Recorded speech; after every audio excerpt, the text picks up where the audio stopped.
നമസ്കാരം, ഞാൻ ഷിബു മടവൂർ. കാർഷിക ഗ്രാമത്തിന്റെ പുതിയൊരു വീഡിയോയിലേക്ക് എല്ലാവർക്കും സ്വാഗതം.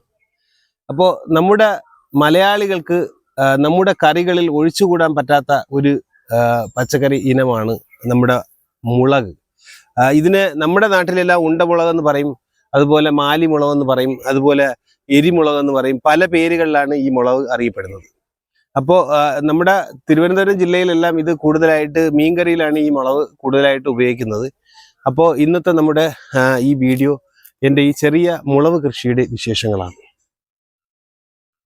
നമുക്ക് മുളക് കൃഷി ചെയ്യുന്നതിന് വേണ്ടിയിട്ട് പ്രത്യേകിച്ച് കുറച്ച് സ്ഥലമൊന്നും അങ്ങനെ മാറ്റി വെക്കേണ്ട കാര്യമൊന്നുമില്ല. നമുക്കിപ്പോൾ ചെറിയൊരു തണലുള്ള സ്ഥലങ്ങളിൽ മുളക് കൃഷി ചെയ്യാം.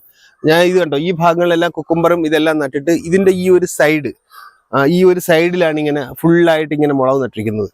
അപ്പോൾ ഇതിന് കുറച്ച് വെയിൽ കുറച്ചായാലും കുഴപ്പമില്ല, നമുക്ക് നല്ല രീതിയിലെല്ലാം വിളവ് കിട്ടുന്നുണ്ട്. ഇത് നമ്മുടെ വിപണിയിൽ ഇപ്പോഴും നമ്മുടെ ഈ വിപണിയിൽ 1 കിലോയ്ക്ക് 500 രൂപ 400 രൂപ വരെ നമുക്ക് 1 കിലോ മുളകിന് വില ലഭിക്കുന്നുണ്ട്. അപ്പോൾ വളരെയധികം ലാഭകരമായിട്ട് നമുക്ക് കൃഷി ചെയ്യാൻ പറ്റിയ ഒരു ഇനമാണ് മുളക്. അതിന് വേണ്ടിയിട്ട് നമുക്ക് പ്രത്യേകിച്ച് സ്ഥലങ്ങളൊന്നും മാറ്റി വെക്കേണ്ട കാര്യമില്ല. അപ്പോൾ ഇവിടെ തന്നെ ഞാൻ പപ്പായ നട്ടിട്ടുണ്ട്, അതിൻ്റെ കൂട്ടത്തിൽ ഈ സൈഡിലെല്ലാം കുക്കുംബറുണ്ട്. അപ്പോൾ ഇതിന് വേണ്ടിയിട്ട് നമുക്ക് പ്രത്യേകിച്ച് കുറേ സ്ഥലം അല്ലെങ്കിൽ കുറേ ഏരിയ അങ്ങനെയൊന്നും വേണ്ട. നമുക്ക് ഒഴിഞ്ഞ സ്ഥലങ്ങൾ എവിടെ ഉണ്ടോ അവിടെയെല്ലാം നമുക്ക് ഒരേ മൂട് മുളക് വെച്ച് കഴിഞ്ഞാൽ നമുക്ക് നല്ല രീതിയിൽ ഇതിൽ നിന്നുള്ളൊരു വരുമാനം ലഭിക്കും. അപ്പം ഞാൻ മുളക് ഇതിൻ്റെ വിത്ത് ഞാൻ ഈ മുളകിൽ നിന്ന് ഇതുപോലെയുള്ള പഴുത്ത മുളകുകൾ പറിച്ച് അത് തന്നെയാണ് ഞാൻ ഇതിൻ്റെ വിത്തായിട്ട് എടുക്കുന്നത്. ഇത് വിത്ത് ട്രേയിൽ പാകി പൊടിപ്പിച്ചതിന് ശേഷം ഒരു 5 ഇല 6 ഇല ആകുന്നത് വരെ നമ്മുടെ വീട്ടിൽ വെച്ച് നല്ലപോലെ പരിചരിച്ചതിന് ശേഷം നല്ലതുപോലെ കുഴിയെടുത്ത് കുഴിക്കുള്ളിൽ ഇതിന് നമ്മൾ കൂടുതലായിട്ട് കൊടുക്കേണ്ട വളം എന്ന് പറഞ്ഞാൽ ചാണകം തന്നെയാണ്. നമ്മൾ കൊടുക്കുന്നത് ചാണകം തന്നെയാണ്. അടിയിൽ നടുന്ന സമയത്ത് കുഴിയിൽ എല്ലുപൊടിയും വേപ്പും പിണ്ണാക്കും നമ്മുടെ അടിവളങ്ങൾ കൊടുത്ത്, സാധാരണയായി മുളക് നടുമ്പോൾ ഞാൻ ചാണകമായിട്ടാണ് നടുന്നത്. കോഴിവളം സാധാരണയായി മുളകിന് ഉപയോഗിക്കാറില്ല. ചാണകം അതുപോലെ തന്നെ അടിവളമായിട്ട് കൊടുത്ത് നട്ടതിന് ശേഷം ഒരു 20 ദിവസം കഴിയുമ്പോൾ വീണ്ടും ചാണകം മൂട്ടിലേക്ക് ചാണകപ്പൊടി ഇട്ട് കൊടുക്കുന്നുണ്ട്. അതുപോലെ തന്നെ ചാമ്പൽ, നമുക്ക് ഈ മുളകെല്ലാം രാസവളം കൊടുക്കേണ്ട ആവശ്യം വരുന്നില്ല. ചാമ്പൽ, നമ്മുടെ ചാരം ഇതിൻ്റെ മൂട്ടിൽ നമ്മൾ ഇട്ട് കൊടുക്കും. അപ്പോൾ ഒരു 15 ദിവസം കൂടുമ്പോൾ നമ്മൾ ചാണകം ഇട്ടിട്ട് നമ്മൾ ഈ മൂട്ടിലേക്ക് വീണ്ടും മണ്ണ് അടുപ്പിച്ച് കൊടുത്തുകൊണ്ടേ ഇരിക്കണം. അങ്ങനെ ആകുമ്പോൾ വീണ്ടും ഈ മുളക് നല്ല രീതിയിൽ കായ്ക്കുകയും നമുക്ക് നല്ലൊരു വരുമാനം ഇതിൽ നിന്ന് ലഭിക്കുകയും ചെയ്യും. ഈസി ആയിട്ട് നമുക്ക് ചെയ്യാൻ പറ്റുന്ന ഒരു കൃഷിയാണ് ഈ മുളക് കൃഷി.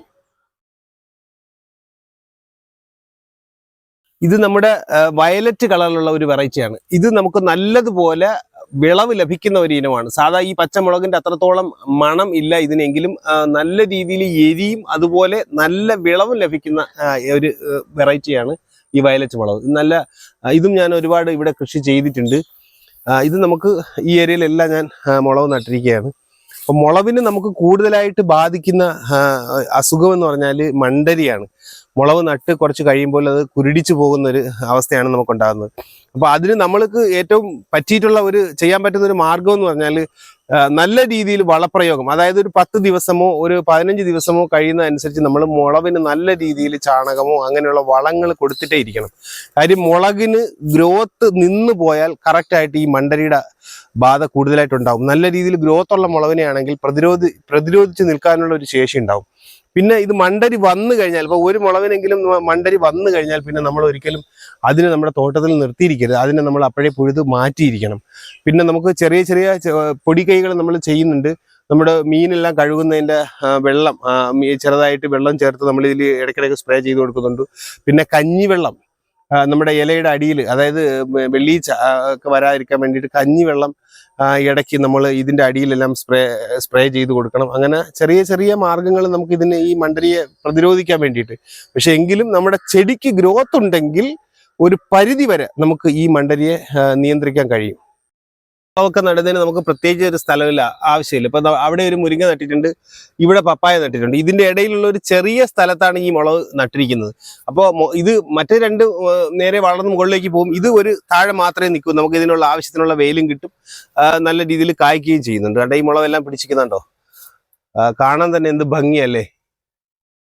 ഇത് നമ്മുടെ കാരിമുളക്. അപ്പൊ ഇവിടെ ഒരു 10-15 ഗ്രോ ബാഗിൽ, അപ്പൊ ഈ കാരിമുളക് ഗ്രോ ബാഗിലാണ് നട്ടിരിക്കുന്നത്.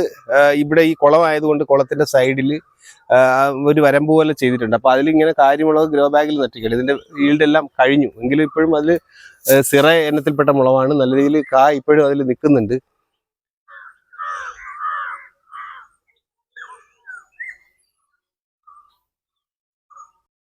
ഇത് നമ്മുടെ കാന്താരി മുളകാണ് കേട്ടോ. കാന്താരി മുളകിനൊക്കെ 1000 രൂപ ആ കിലോയ്ക്ക് ലഭിക്കുന്നെന്നാണ് പറയുന്നത്. പക്ഷേ നമുക്ക് എന്തായാലും 1 കിലോ ഒന്നും കിട്ടത്തില്ല, നമ്മൾ അങ്ങനെ കൊടുക്കുകയില്ല വലുതായിട്ട്. നമ്മുടെ ആവശ്യങ്ങൾക്ക് വേണ്ടിയിട്ട് മാത്രമാണ് ഈ കാന്താരി നട്ടിരിക്കുന്നത്. അതുകൊണ്ട് അതങ്ങനെ പഴുത്ത് നിൽക്കുകയാണ്.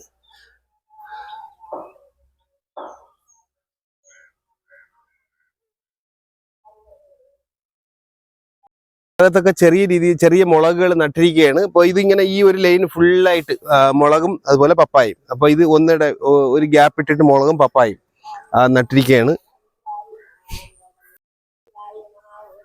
ഇത് നമ്മുടെ വയലറ്റ് മുളകിന്റെ ഒരു ചെടിയാണ്. 2 ചെടിയുണ്ട്. ഇത് ഏകദേശം എനിക്കൊരു 1.5 വർഷം പഴക്കമുള്ള ഒരു മുളകാണ്. പക്ഷെ ഇപ്പോഴും എനിക്കിതിൽ നിന്ന് വിളവ് ലഭിക്കുന്നുണ്ട്. നല്ലതുപോലെ കാച്ച് ശരിക്ക് മുളക് കിട്ടിയ ഒരു മുളകാണ്. അപ്പൊ ഇപ്പോഴും ഞാൻ ഇതിന്റെ മൂട്ടിൽ വളമൊക്കെ കൊടുക്കുന്നുണ്ട്. ഇപ്പോഴത്തെ വീണ്ടും കിളിർത്ത് വരുന്നുണ്ട്. നമ്മുടെ വയലറ്റ് മുളക് നല്ല രീതിയിൽ, അതായത് എത്ര നമുക്ക് കിട്ടിയെന്ന് എനിക്ക് കണക്കില്ലാത്ത രീതിയിൽ ഇതിൻ്റെ അകത്ത് എനിക്ക് വിളവ് ലഭിച്ചിട്ടുണ്ട്. മണ്ടരി ബാധിച്ച ഒരു മുളകാണ്. അപ്പൊ ഇത് കുറച്ച് ദിവസം കൊണ്ട് ഇങ്ങനെ ഗ്രോത്ത് ഒന്നും ഇല്ലാതെ നിൽക്കുകയായിരുന്നു. അപ്പൊ ഞാനിത് പുഴുത് കളയാതെ നിർത്തിയിരിക്കുകയായിരുന്നു. പക്ഷെ ഇതൊരു ഒഴിഞ്ഞ ഭാഗത്തായതുകൊണ്ട് മാത്രമാണ് ഞാൻ ഇത് നിർത്തിയിരുന്നത്. എന്തായാലും ഇതിനി നമുക്ക് നിർത്താൻ പാടില്ല. ഇതിൽ നിന്ന് നമുക്ക് മുളക് കിട്ടാനും സാധ്യതയില്ല. അപ്പൊ ഇത് ഇങ്ങനെ കാണുന്ന മുളകുകൾ കണ്ടു കഴിഞ്ഞാൽ നമ്മൾ എന്ത് ചെയ്യണം? അതിനെ പുഴുത് ഒഴിവാക്കണം. കണ്ടോ, ഇതിന്റെ ഒരു കാ പോലും ഇല്ല, പൂ പോലും ഇല്ല. പക്ഷെ ഇത് നമ്മൾ ഇനിയും വിളവ് കിട്ടുമെന്ന് പറഞ്ഞ് ഇതിനെ നിർത്തിയിരുന്നാൽ ഇതിൽ നിന്നുള്ള ഈ അസുഖം മറ്റുള്ള മുളകുകളിലേക്ക് ബാധിക്കുകയും എല്ലാം പോവുകയും ചെയ്യും. അപ്പൊ ഇത് നമ്മൾ കത്തിച്ച് കളയണം വേണ്ടിയത്. മുളക് എടുത്ത് നമ്മൾ കത്തിച്ച് തന്നെ കളയണം. അല്ലാതെ നമ്മൾ അടുത്തൊക്കെ ഇട്ട് കഴിഞ്ഞാൽ ഉടനെ തന്നെ ഇതിൽ നിന്നുള്ള കീടാണുക്കൾ മണ്ടരി അടുത്ത മുളകിലേക്ക് ബാധിക്കാൻ സാധ്യതയുണ്ട്. അപ്പോൾ എൻ്റെ ഈ ചെറിയ മുളക് കൃഷിയുടെ വിശേഷങ്ങൾ നിങ്ങൾക്ക് ഇഷ്ടപ്പെട്ടെങ്കിൽ ചാനൽ ലൈക്ക് ചെയ്യുക, ഷെയർ ചെയ്യുക. പുതിയൊരു വീഡിയോ എത്തുവരേക്കും എല്ലാവർക്കും നന്ദി, നമസ്കാരം.